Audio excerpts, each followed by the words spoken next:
And we welcome you to Mercedes-Benz Stadium for the Atlanta Falcons postgame breakdown presented by AT&T with DJ Shockley, West Durham. And let's start this way. Atlanta has been involved in 10 one-score games out of their 15 this year. Unbelievable. 10 of them.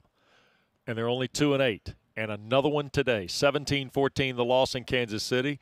Looked like the thing was going to go to overtime. And by the way, this ball game was scripted to be an entirely different type ball game, and it never materialized. Why?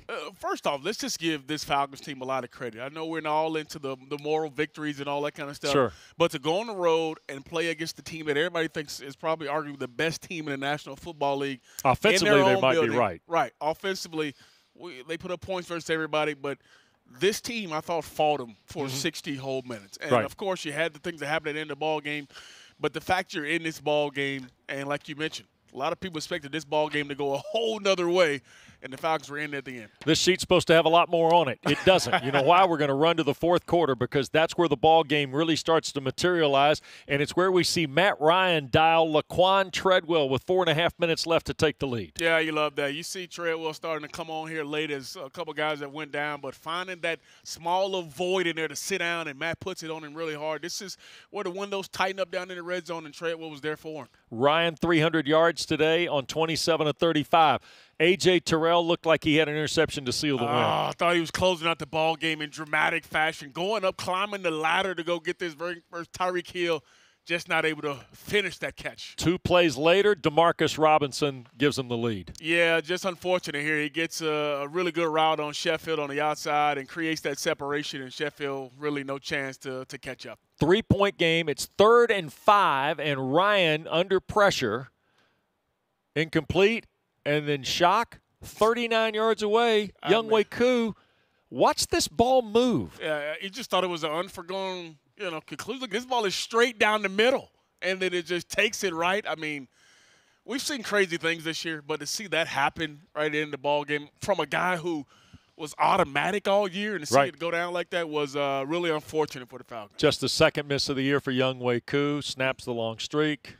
I mean, it's one of those things that you just kind of go, I can't tell you. 17-14 ends up being the final. What will happen in go by the boards here? Yeah, and that's one thing that I know a lot of people are going to look back on and say, hey, this defense played, I thought, pretty stellar football on the back end. They were tough. They were physical. They changed the look on Patrick Mahomes. We saw this happen all night long. Patrick Mahomes rolling outside the pocket, trying to create something, trying to move guys around. There was pressure throughout this ball game on him, and he was never able to be really comfortable inside the pocket until late in the ball game.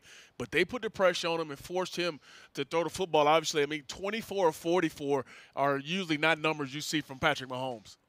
Interesting, too, because when Mahomes was under duress, got the ball away, Atlanta rallied a lot, too. Yeah, well, which is great because you want to see hats going to the football. This is a team that loves yards after the catch. They got some speedy guys that can make some plays. And then this play here, I mean, 4th and 1, they're trying to throw it back to Patrick Mahomes, and you see big Keanu Neal come down with that spectacular play there. You probably want him to knock it down, but enough you stopped him. I mean, another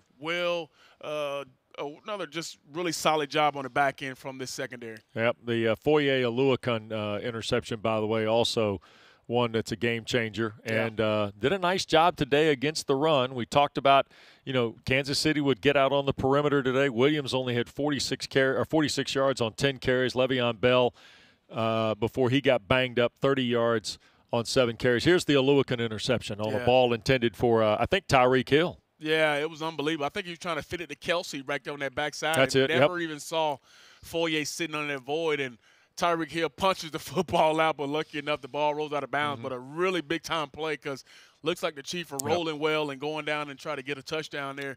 And Foye, again, as he's done all season long, has came up with big plays and really big moments. Has Oluokun been your defensive MVP for this team? Easily. I mean, the things he's done this year as far as taking the football away, punching the football out, I think he's still leading the team in tackles. I mean, he has been the guy that you looked at every single ball game and has been there for the Falcons and been really solid and consistent. All right, couple of more points here. Matt Ryan under duress a lot of the afternoon. Kansas City had put sacks up, not at a high rate. They were taking the ball away.